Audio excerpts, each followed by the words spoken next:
भेड़िया और 7 बकरी के बच्चे। एक दफा का जिक्र है, एक भेड़िया जो कि हमेशा भूखा रहता था। वो बहुत खाना खाता था, लेकिन उसका पेट कभी नहीं भरता था। मुझे फिर भूख लगी है। तो वो दिन रात जंगल में अपना खाना ढूंढता रहता था। एक दिन भूखे भेड़िए ने एक घर देखा। वो घर में झांकने लगा और जब वो करीब आया तो उसने पेड़ों के बीच में से देखा एक बकरी और उसके 7 बच्चे इस घर में रहते हैं। ये तो मेरे पूरे हफ्ते का खाना है। भूखे भेड़िए ने सुबह होने का इंतजार किया। सुबह के वक्त बकरी अपने 7 बच्चों को अलविदा कहने वाली थी। मेरे प्यारे बच्चों, मैं बाहर कुछ सामान लेने जा रही हूँ। बहुत ख्याल से रहना और अगर कोई बाहर आए तो दरवाजा मत खोलना। ठीक है मम्मी। बकरी मार्केट के लिए अपने घर से निकल गई और तभी भेड़िया ये सब चुपके चुपके देख रहा था और वो पेड़ के पीछे से निकला। लेकिन बकरी के बच्चों को धोखा देना आसान बात नहीं थी। सबसे अच्छा तरीका इनको खाने का है कि अपना भेष बदल लो। भेड़िया ने सबसे पहले पुराने कपड़े पहने। उसने अपने कान नीचे किए और उसने पेड़ की मदद से अपने नकली सींग लगाए।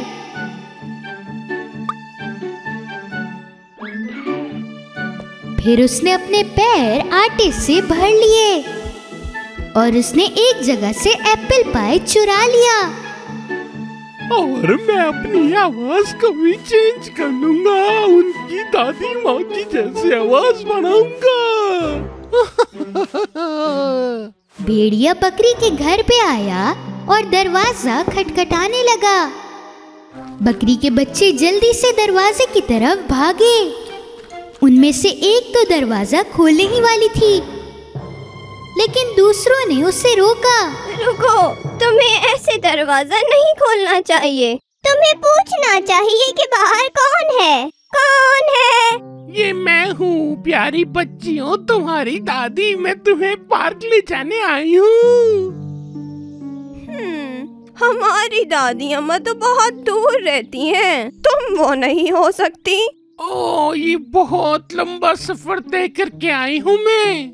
चलो बच्चों, दरवाजा खोलो और पार्क चलते हैं। सारे बकरी के बच्चे नीचे झुके और दरवाजे के नीचे से पैर देखने लगे। देखो, उसके पैर तो बिल्कुल हमारी तरह हैं। हाँ, लेकिन उसके नाखून बहुत बड़े हैं, बिल्कुल भेड़िए की तरह। जब बकरी के बच्चों ने दरवाजा नहीं खोला तो भेड़िए ने उन्हें एप्पल पाई की खुशबू सुंघाई। देखो, मैं तुम लोगों के लिए कितने अच्छे एप्पल पाई बनाकर भी लाई हूँ। जरा इसकी खुशबू तो सूंघो। बकरी के बच्चों ने खुशबू सूंघी और उन्होंने दरवाजा खोल दिया।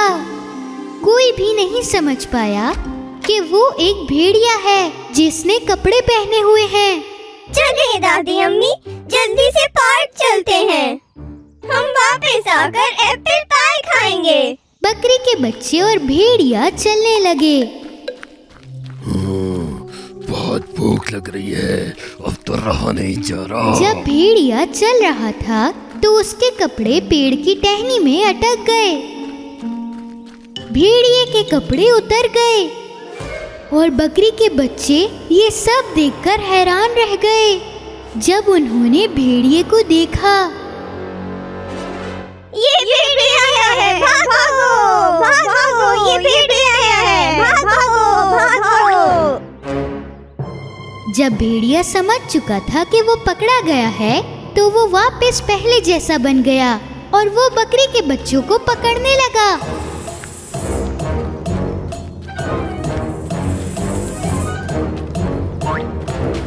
उसने एक एक कर सारे बच्चों को पकड़ लिया। उनमें से सिर्फ एक बच गया और वो वहां से भाग गया। भेड़िए ने 6 बकरी के बच्चों को अगवा किया और अपने घर ले गया। वो बकरी का बच्चा जो बच गया था अपनी अम्मी को सब बताना चाहता था। दूसरी तरफ बकरी अपने हाथ में एक बास्केट लेके, जिसके अंदर फल और सब्जियां थीं, घर का दरवाजा खुला हुआ था। वो जल्दी से घर में गई, लेकिन उसको अपने बच्चे नजर नहीं आ रहे थे। मेरे प्यारे बच्चों, कहाँ हो तुम? मेरे प्यारे बच्चे। हाँ। बकरी बहुत परेशान हो गई और वो अपने बच्चों को ढूंढने के लिए घर से बाहर चली गई। उसने देखा जमीन पर बहुत बड़े पैरों के निशान थे। अरे नहीं, ये पैर के निशान तो भेड़िए के हैं। उसने थोड़ी देर तक उनका पीछा किया, लेकिन आगे जाकर वो सब मिट चुके थे। अब मैं क्या करूंगी? भेड़िया मेरे बच्चों को ले गया है। जब बकरी रो रही थी तो बकरी का बच्चा जो भेड़िया से बच गया था उसके पास आया। मामी, क्या हुआ मेरे बच्चे? मुझे जल्दी से बताओ कि तुम्हारे भाई कहाँ हैं? एक भूखा भेड़िया भेष बदल के हमारी दादी की शक्ल में आया था। उसने हम सबको किडनैप कर लिया था। मैं बहुत मुश्किल से अपनी जान बचा कर आई हूँ। बकरी का बच्चा और बकरी भेड़िया के घर की तरफ निकल पड़े। जब वो घर में आए तो उन्होंने बकरी के बच्चों की आवाज सुनी। ये तो भेड़िए का घर है, हमें बहुत एहतियात करनी होगी मेरे बच्चे। बकरी और बकरी के बच्चे ने एक मंसूबा बनाया जिसकी मदद से वो बच्चों को बचा सकें। वो दोनों दरवाजे पर खड़े हुए और अपने हाथों से एक भालू की परछाई बनाई। घर के अंदर भेड़िया उन बच्चों को बस खाने ही वाला था, लेकिन उसने भालू की परछाई देखी। अरे ये क्या है? ये तो भालू लग रहा है। मैं एक बहुत बड़ा और भूखा भालू हूँ। यहाँ जरूर एक भेड़िया होगा जिससे मेरा पेट भर जाएगा। भागो! भेड़िया ये सोचकर बहुत डर गया था कि भालू उसे खा जाएगा और वो भागने लगा। नहीं, कोई मेरी मदद करे। भालू भालू भालू मुझे खा जाएगा। भागो भागो! भेड़िया को भागते देखकर बकरी के बच्चे बाहर आए और अपनी अम्मी को गले लगा लिया। अम्मी, अम्मी, आप आ गई, आप आ गई। और उसके बाद बकरी और बकरी के बच्चे जंगल में अपनी जिंदगी बहुत खुशी से गुजारने लगे, भेड़िए से बहुत दूर।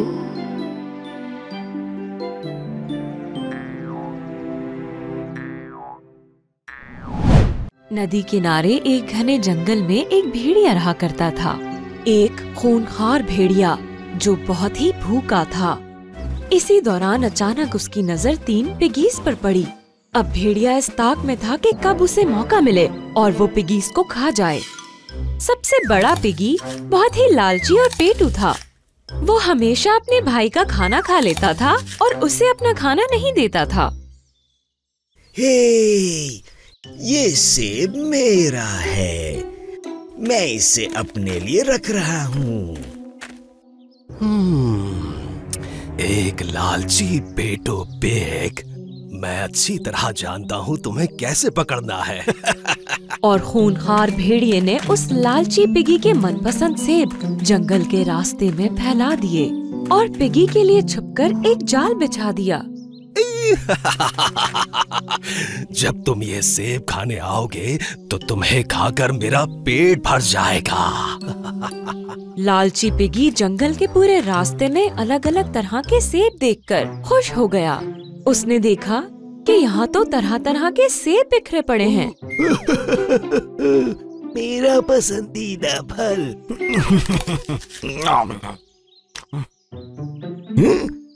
ये रहा एक और सेब।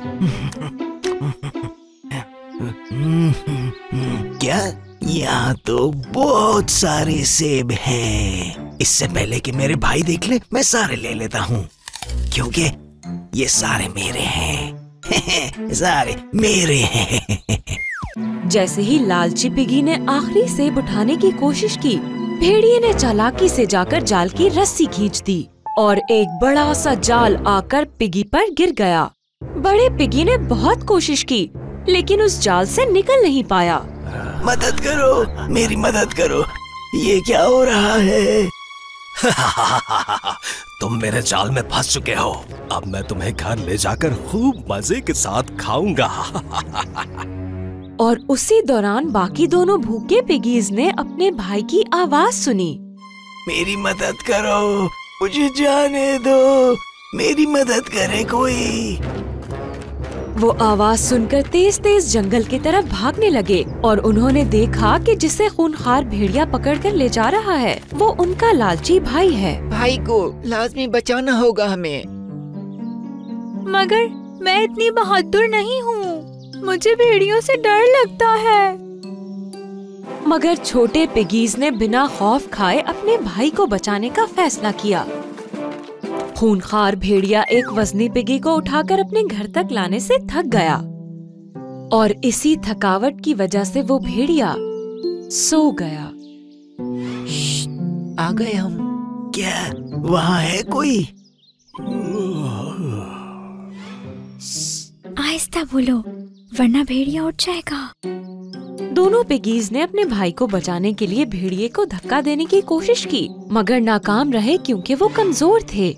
आपने अपने बैग में जो सेब छुपाए हैं वो हमें दे दें, ताकि उसे खा के हम आपको बचा सकें। नहीं, वो तो मेरे हैं। जब मैं यहाँ से निकल जाऊंगा तो वो मैं सारे खाऊंगा।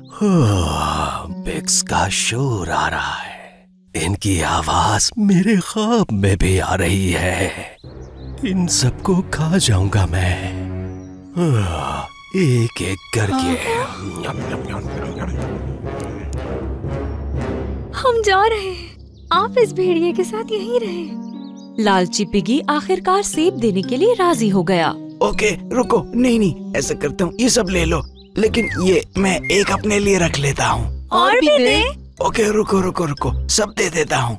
सेब खाते ही छोटे पिगीज में इतनी ताकत आ गई कि वो भेड़िए को हटाकर अपने भाई को बचाने में कामयाब हो गए और बिला आखिर बहुत कोशिशों के बाद दोनों पिगीज ने अपने बड़े भाई को जाल से निकाल ही लिया और वो तीनों भागकर वापस अपने घर चले गए।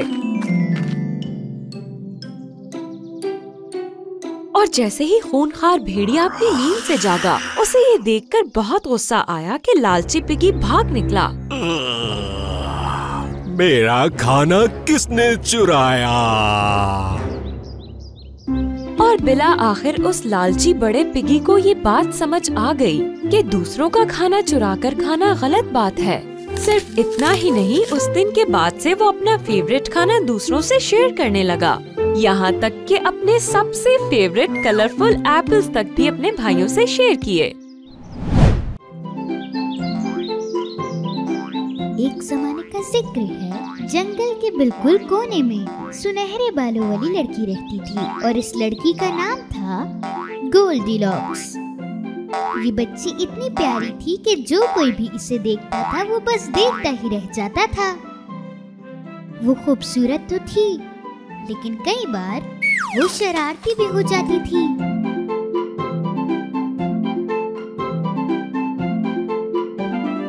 जब भी वो घर से बाहर खेलने के लिए जाती तो उसकी वालिदा उसे हमेशा एक ही बात समझाती, बेटा बागीचे में जाओ, मगर लकड़ियों के पास मत जाना।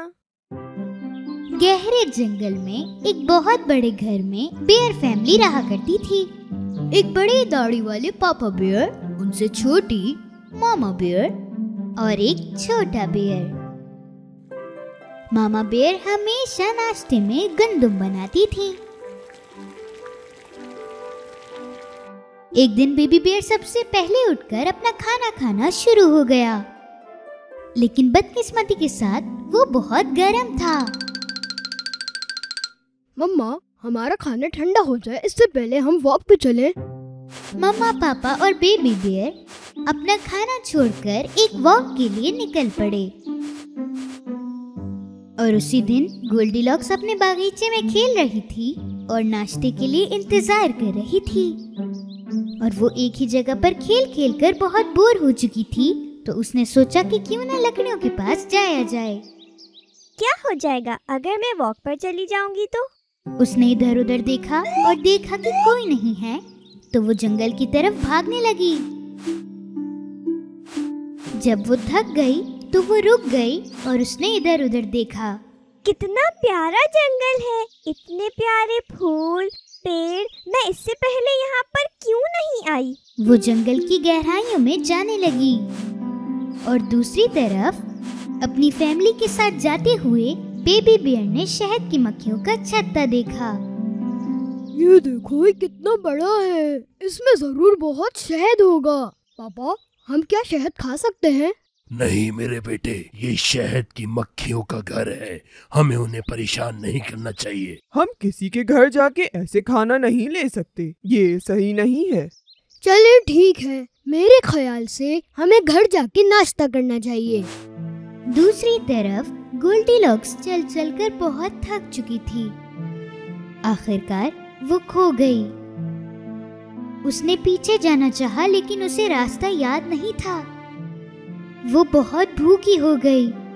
वो इतना थक चुकी थी कि उसकी आंखों से आंसू आने लगे। वो थोड़ा सा और चली और आखिरकार वो रोड के आखिर पर आ पहुंची और वो उस घर पर आकर रुकी जहाँ पर बेयर फैमिली रहती है, पेड़ों के बीच में। वो चुपके से घर के अंदर गई। थोड़ा सा चली, लेकिन उसे घर में कोई नहीं दिखा। उसने दरवाजा भी बजाया, लेकिन किसी ने जवाब नहीं दिया। फिर उसके बाद उसने खिड़की से देखा। उसने देखा कि 3 बाउल खाने से भरे हुए हैं। वो दोबारा दरवाजे के पास गई और उसने दरवाजा जोर से खटखटाया और दरवाजा खुला और गोल्डीलॉक्स ने देखा कि अंदर कोई नहीं है। उसने आवाज भी दी, क्या यहाँ कोई है? जब कोई जवाब नहीं मिला तो वो अंदर आ गई। वो टेबल के पास आई तो टेबल के ऊपर 3 बाउल्स खाने से भरे हुए थे, एक बड़ा, एक दरमियाना और एक छोटा। क्योंकि वो बहुत भूखी थी तो वो पहले बड़ा वाला खाना चाहती थी, लेकिन जैसे ही उसने चमचा अपने मुंह में रखा, उसका मुंह जल गया क्योंकि खाना अभी भी गर्म था। वो जल्दी से दरमियाने बर्तन पे आई और उसने उससे खाना शुरू किया, लेकिन वो बहुत ठंडा था। ये बहुत ठंडा है। आखिर में वो छोटे वाले बर्तन पर आई। ये तो ना ज्यादा ठंडा है ना गरम। ये तो बिल्कुल वैसी है जैसा मुझे चाहिए था। तो उसने जल्दी से उसमें से सब खा लिया।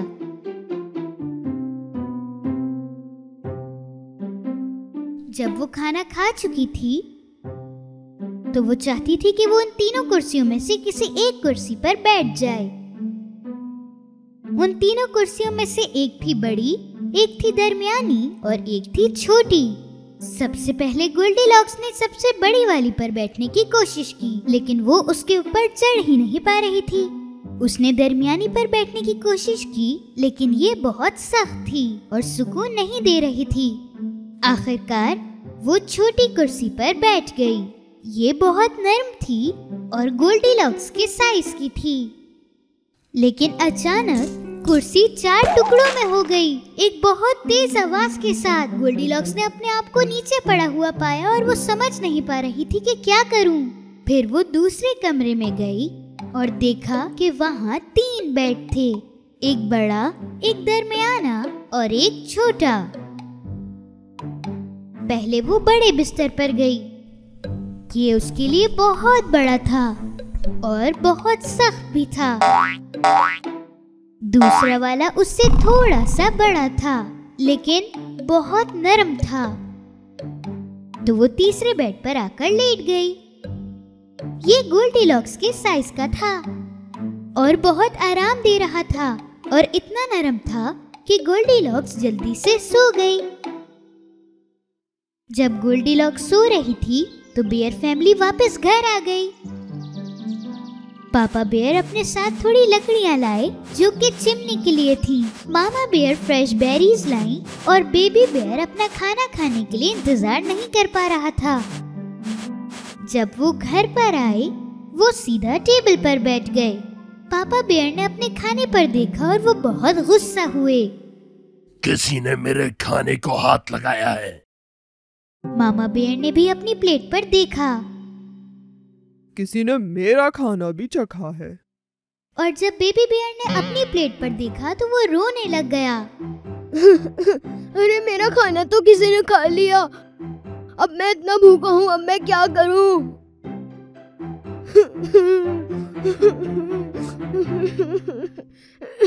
वो जल्दी से उठे और पूरे घर को देखने लगे। पापा बेयर ने अपनी चेयर चिमनी के सामने देखी। कोई मेरी कुर्सी पे भी बैठा। देखो, ये किसी और जगह है। फिर मामा बेयर ने भी अपनी चेयर देखी। कोई मेरी चेयर पे भी बैठा है। और पहले की तरह बेबी बेयर रोने लगा। मेरी चेयर पे कोई बैठा, उसने मेरी चेयर भी तोड़ दी।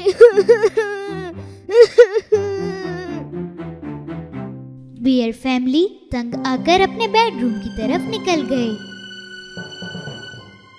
किसी ने मेरे बेड को भी इस्तेमाल किया। देखो, ये कैसे हो सकता है? कोई मेरे बेड पे भी लेटा था। किसी ने मेरे बेड को भी इस्तेमाल करा। मुझे बहुत नींद आ रही है, अब मैं क्या करूं?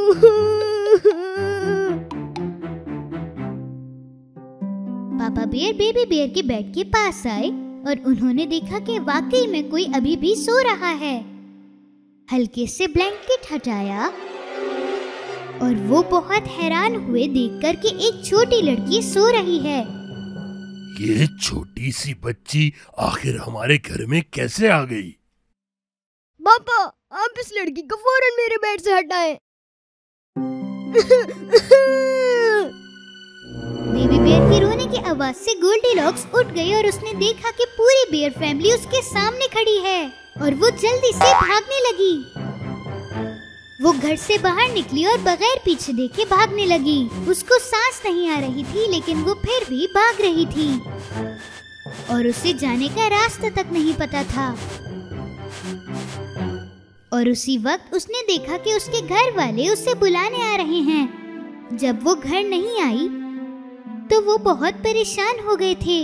गोल्डीलॉक्स अपने घर वालों को देखकर बहुत खुश हुई। वो जल्दी से उनकी तरफ भागी। मामा, हम इतना परेशान हो रहे थे, तुम ठीक हो? मैं अब से अकेले नहीं जाऊंगी मम्मी, मैं आपकी बात मानूंगी अब। गोल्डीलॉक्स ने अपने घर वालों को बहुत तेज गले लगाया और उस दिन से वादा किया कि वो बगैर बताए कहीं भी बाहर नहीं निकलेगी और अब से वो कभी भी अपने घर वालों की बात मानने से मना नहीं करेगी।